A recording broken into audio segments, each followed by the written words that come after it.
तो ये कैसे पता चलेगा कि कौन सिद्ध महात्मा है जिसकी शरण ग्रहण करने से हमें परमात्मा की प्राप्ति हो जाएगी? साधु की पहचान क्या है? केवल वेशधारी को ही कभी साधु न समझिए, क्योंकि प्राय हम वेशभूषा से ही लोगों को साधु मान लेते हैं। अब साधु का वेश तो कोई भी बना सकता है। अब साधु वेशधारी ने हमको धोखा दे दिया, हमारे साथ कोई कपट किया, छल किया, तो हम बदनाम करने लगे, साधु बड़े दुष्ट होते हैं, साधुओं ने ऐसा किया, एक साधु ने हमारे साथ। अरे जो साधु से होए न कारज हानि, साधु से कभी किसी की हानि हो ही नहीं सकती। और जिसने तुम्हारे साथ छल किया, धोखा दिया, वो साधु था ही नहीं, साधु का भेष बना लिया था उसने बस, और तुम भेष को ही साधु समझ बैठे।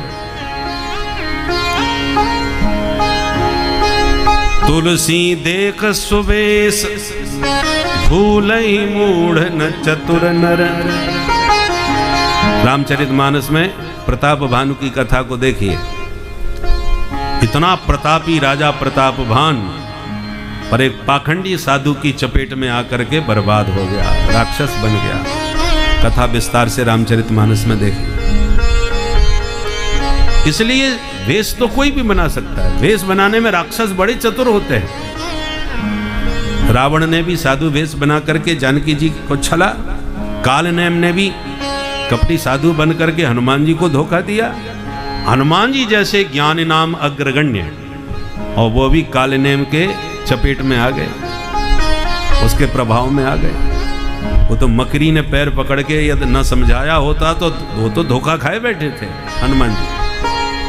इसी से समझ लीजिए कि साधु वेश धारण करने में राक्षस कितने चतुर होते हैं। डुप्लीकेट माल की पैकिंग बड़ी जोरदार होती है, वो पैकिंग से ही बिचता है। असली नकली का ज्ञान तो किसी बिरले को ही होता है। शुद्ध घी है कि मिलावट है, ये तो जिसने शुद्ध घी खाया होगा वो जाने। पर लिख दिया, पैकिंग बड़ी जोरदार कर दी, शुद्ध देसी घी, तो हम तो देसी घी समझ के ही खरीद लेते हैं।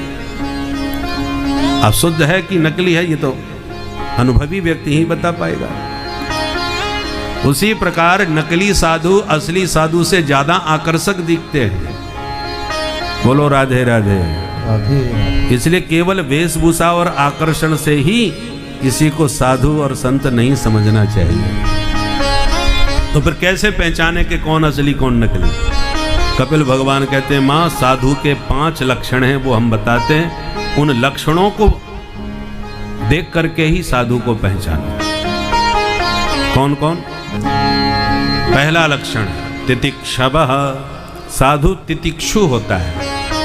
तितिक्षु का मतलब सहनशील,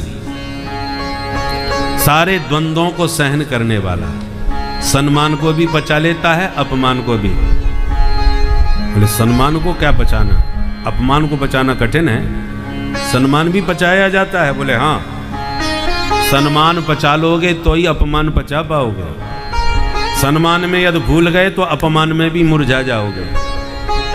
और कितना भी कोई माला पहनाए, चरण धोवे, आरती उतारे, और आपके चित्त पर उस सम्मान का कोई प्रभाव ना पड़े, तभी आप अपमान को भी उसी ढंग से पचा पाओगे। सम्मान में भूल गए तो अपमान में मुरझाए बिना नहीं रह पाओगे। इसका नाम है तितिक्षा। दूसरा कारुणिका, संत में करुणा बहुत अधिक होती है। वो कभी किसी का अहित स्वप्न में भी सोच नहीं सकता, करना तो बहुत दूर की बात है। तीसरा लक्षण सुहृदः सर्वदेहिनां, प्रत्येक शरीरधारी, केवल मनुष्य नहीं, पशु पक्षी कीट पतंग कोई भी हो, सबको अपना सुहृद मानता है। वसुधैव कुटुम्बकम, सारी वसुधा के समस्त चराचर प्राणी मेरा परिवार है। इसलिए वो कभी किसी को चोट नहीं, हानि नहीं पहुंचा सकता। और चौथा लक्षण अजात शत्रवः, अजात शत्रु होता है। स्वप्न में भी कभी किसी को अपना दुश्मन नहीं मानता। लोग उसे दुश्मन मानते हैं तो मानते रहे। गोस्वामी जी महाराज आए काशी में, देखते देखते उनकी योग्यता का सब लोग मानने लगे। चारों तरफ तुलसीदास जी चर्चा के विषय बन गए, जय जयकार उनकी होने लगी। तो जो पहले के पंडित खूब पूज रहे थे उनको जरा परेशानी होने लगी। तो एक बहुत बड़ा विद्वान था, वो तुलसीदास जी के उस प्रतिष्ठा से बहुत परेशान होने लगा। तो उसने क्या किया, गोस्वामी जी के पास जाकर उन्हीं से दीक्षा ले ली, उनको गुरु बना लिया। पढ़े लिखे विद्वान हैं तो तुलसीदास जी ने मंत्र दे दिया, शिष्य बना लिया। उसने गोस्वामी जी की इतनी सेवा करी कि कुछ ही महीनों में उनका हृदय जीत लिया। गोस्वामी जी के चरण दबा रहा था रात में। एक दिन गोस्वामी जी प्रसन्न होकर के रात्रि में ही बोले, महाराज आपने खूब सेवा करी, आप जैसी सेवा कोई कर नहीं सकता, आज मांगो तुम्हें क्या चाहिए। गोस्वामी जी ने उसे प्रसन्न होकर के दे, तुम्हारी क्या इच्छा है मांग लो। मांग लो? बोले हाँ मांगो। बोले गुरुजी तो यही मांगता हूं कि आप काशी छोड़ के चले जाओ। क्या मतलब? बोले हाँ। बोले हमारे काशी में रहने से तुम्हें क्या परेशानी है, क्या कष्ट है तुम्हें? बोले गुरुजी क्या बताऊं, जब आप नहीं थे तब लोग हमारे बिना यहाँ कोई काम ही नहीं करते थे, हर बात में हमको पूछा जाता था, बिना हमारे कोई काम ही नहीं होता था काशी में। पर जब से आप आए हो सब आपके ही दीवाने होते चले जा रहे, हमारा कोई नाम ही नहीं लेता यहाँ, कोई पूछता ही नहीं हमको। तो महाराज आप तो परम विद्वान है, जहाँ जाओगे वहीं छा जाओगे, पर आप यहाँ से चले जाओगे तो हमारी प्रतिष्ठा ज्यों की त्यों बनी रहेगी, है? नहीं तो आपकी उपस्थिति में हमारी प्रतिष्ठा नहीं बन सकती। वो स्वामी जी सुन के हैरान रह गए कि राम राम क्या विचित्र संसार है, मेरा चेला बन गया, मुझसे कंठी लिया, मेरी सेवा किया, मेरा हृदय जीत लिया, और इसके भीतर ऐसा कपट चल रहा है कि मैं भाग जाऊं यहाँ से। भाई मेरे रहने से किसी को कष्ट है तो हम तो 1 मिनट नहीं रहेंगे। रात में ही उठे और चल दिए। गोस्वामी जी बोले अब नहीं रहेंगे, तेरी इच्छा है तो हम जा रहे हैं। उठ के चल दिए। चेला बड़ा खुश हुआ, अब मामला ठीक रहा। और जैसे ही सोया सो रात में विश्वनाथ भगवान शिव शंकर छाती पे आके बैठ गए। दुष्ट कहीं के तेरे कारण एक परम वैष्णव मेरी नगरी से जा रहा है, उसे तू वापस लौटा के नहीं लाया तो तेरी गर्दन मैं दबाता हूं। इतनी जोर से गला दबाया कि बेचारा चीख करके एकदम जग गया और स्वप्न सुन करके देख करके घबरा गया। अभी तो सपने में गला दबाया है कि सचमुच न मेरा गला दबा दें। भोले बाबा ने मुझे चेतावनी दी है। सो रात में ही उठ के भगा सीधा। जिस दिशा में गोस्वामी जी गए थे उसी दिशा में दौड़ता हुआ भागता हुआ गया। रास्ते में पकड़ लिया, चरणों में गिर गया। बोले बाबा वापस चलो। क्यों भैया अब क्या हो गया? बोले कुछ मत पूछो महाराज, भोले बाबा आपको भेजना ही नहीं चाह रहे। मेरी तो इच्छा यही थी कि आप चले जाएं, पर आपको विदा करते भोले बाबा ने मेरा गला दबा दिया और ये मुझे चेतावनी दी है कि आप वापस नहीं गए तो वो सचमुच मेरा गला दबा देंगे। गुरुजी मुझे मेरे प्राण बचा लो, अब प्रतिष्ठा जाए तो जाए पर कम से कम प्राण तो बच जाए। चरणों में गिर के रोया, गिड़गिड़ाया, तब जाके गोस्वामी जी को दया आई और वापस लौट करके आए। तो कहने का मतलब है कि संत कभी किसी से द्वेष नहीं करता, कभी किसी को दुश्मन नहीं मानता, पर इसका मतलब ये नहीं है कि उससे भी कोई दुश्मनी नहीं मानेगा। साधु के बहुत से दुश्मन होते हैं, वो माने तो माने पर संत नहीं मानते। क्यों नहीं मानते? क्योंकि दुश्मनी दूसरे से की जाती है और जो सब में अपनों को देखता है, अपने स्वरूप को देखता है, अपनी आत्मा को देखता है, आत्मवत सर्वभूतेषु यह पश्यति स पंडिता, वो भला किसी से बैर कैसे करे? ये पूरा शरीर हमारा है, हाथ पैर नाक कान नाम अलग अलग हैं, अंग अलग अलग हैं, अंगों के काम अलग अलग हैं, परंतु शरीर तो हमारा ही है ना सब मिला करके। यदि हमारे अंगों में आपस में लड़ाई छिड़ जाए और दो दल बन जाएं, पैरों का दल अलग हाथों का अलग, तुम भी दो हम भी दो हो जाएं, दो दो हाथ, तो आप किसके पक्ष में जाओगे? हाथ का साथ दोगे कि पैर का साथ दोगे? पैर टूटा तो तुम्हें कष्ट है, हाथ टूटे तो भी तुम्हें ही को कष्ट होना है। तो निज प्रभुमय देखें जगत कहिसन करें विरोध। तो सब में अपने प्रभु को देखते हैं, वो बैर विरोध किसी से कर ही नहीं सकते। भोजन करते समय जीभ कट गई, अब आप मुंह पकड़ के रह गए, भोजन छोड़ दिए। किसी ने कहा क्यों भाई भोजन क्यों नहीं कर रहे? साहब हमारी जीभ कट गई। अरे किसने काटी? आप बोले साहब हमारे दांतों ने काट दी। अरे राम राम, तुम्हारे दांत बड़े दुष्ट हैं भाई। अब उस व्यक्ति ने आपको भड़काने की कोशिश करी दांतों के विरुद्ध कि बेचारी इकलौती प्यारी सी कोमल सी सुकुमारी जिह्वा, और ये पापी लोग 32 उसको चारों तरफ से घेर के खड़े हैं। 2 4 10 20 नहीं 32, और जहां मौका मिला नहीं कि उस बेचारी कोमल सी अबला पर हमला किया नहीं। आपने कहा भाई साहब बिल्कुल ठीक कह रहे हो, 5 बार पहले भी कट चुकी थी। अच्छा, इतने दिनों से उस बेचारी पर अत्याचार ये पापी लोग कर रहे हैं, उखाड़ के फेंक दो इन दांतों को। कितना भी कोई जोशीला भाषण दे तो क्या आपको क्रोध आ जाएगा दांतों पर?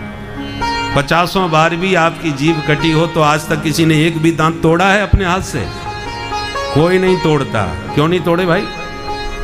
आपको कोई सतावे मारे पीटे तो आप उसको दंड नहीं दोगे क्या? अब सामर्थ्य न हो वो बात अलग है, पर सामर्थ्यवान होगा तो दंड जरूर देगा। तो जब आपके दांतों ने इतनी बार जीभ को काटा और आप सामर्थ्यवान हैं, कोई आपका हाथ रोकने वाला नहीं, चाहे जितना मारो तोड़ो, फिर भी आपने दांतों को नहीं तोड़ा। क्यों नहीं तोड़ा? क्योंकि इतना विवेक आपके पास भी है कि जीभ के कटने का दर्द भोग ही रहे हैं, दांत तोड़ देंगे तब भी दर्द हमको ही होना है। दांत कोई पराये थोड़ी हैं। जिह्वाम क्वचित संदसति त्वदद्भि तद वेदनायाम कतमाय कुप्पेत यदंगमंगे न निहन्यते क्वचित क्रुद्धेत कस्मै पुरुषस्वदे। तो जो शरीर में हमें ज्ञान है कि ये सब शरीर हमारा है, ऐसी साधु को समस्त संसार हमारा है। संपूर्ण संसार में अपनों का ही दर्शन होता है, सब अपने नजर आते हैं। तो निज प्रभुमय देखें जगत कैसन करें विरोध। अब वो किसी से बैर विरोध कैसे कर सकते हैं? किसी को कष्ट कैसे दे सकते हैं? ऐसे लक्षणों से संत को पहचानने का प्रयास करना चाहिए। वेशभूषा से तो कोई भी साधु बन सकता है। कागा कोयल हंस बक गुबरीला मदपान भगवत बरन समान दो क्रिया पृथक पहचान। कौआ और कोयल को देख लो, बिल्कुल एक से लगते हैं। बोलने पर पता चलता है ये कौआ बोल रहा है, ये कोयल बोल रही है, पर सकल सूरत से दोनों एक से।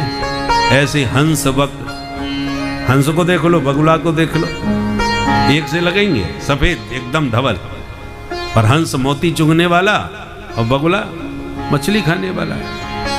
गुबरीला मदपान, मदपान माने मधुपान करने वाला भौरा, और ये गुबरीला होता है। गुबरीला गोबर में आनंद लेता है, और जो भौरा होता है वो पुष्पों का पराग पान करता है।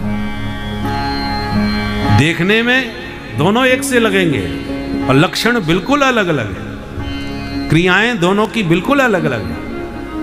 उसी प्रकार साधु वेशधारी भी होते हैं, साधु सच्चे भी होते हैं। तो वेश में तो दोनों एक से लगेंगे, नकली भी वैसा ही लगेगा, असली भी वैसा ही लगेगा। अब असली नकली का भेद कैसे समझ में आवे? हंस और बगले का भेद कैसे समझ में आवे? कोयल और कौआ का भेद कैसे समझ में आवे? तो लक्षण आपके पास होंगे तो आप लक्षणों से समझ जाएंगे, और लक्षणों का ज्ञान नहीं होगा तो नकली की चपेट में आ जाएंगे। इसलिए साधु के लक्षणों को समझो और साधुता का दर्शन करके फिर साधु के प्रति श्रद्धा करो। मित्रों, आशा करता हूँ कि यह धार्मिक शिक्षाप्रद कथा आप लोगों को अवश्य पसंद आई होगी। अगर आप लोगों को यह कथा पसंद आई हो तो इस कथा को लाइक करें और अधिक से अधिक लोगों को शेयर भी करें, जिससे कि वे भी इस शिक्षाप्रद उत्तम कथा को सुनकर अपने जीवन को सुखी एवं सामर्थ्य बना सकें। मित्रों, अगर अभी तक आप लोगों ने हमारे चैनल को सब्सक्राइब नहीं किया है तो तुरंत सब्सक्राइब कर लें, जिससे कि नोटिफिकेशन के माध्यम से आप लोगों को हमारे नए नए वीडियोस, शिक्षाप्रद कथाएं तुरंत प्राप्त हो सके और आप उसको सुन करके अपने जीवन को सुखी बना सके। तो कल फिर किसी नए धार्मिक कथा को लेकर के आप लोगों के समक्ष फिर से प्रस्तुत होंगे। तब तक के लिए राम राम।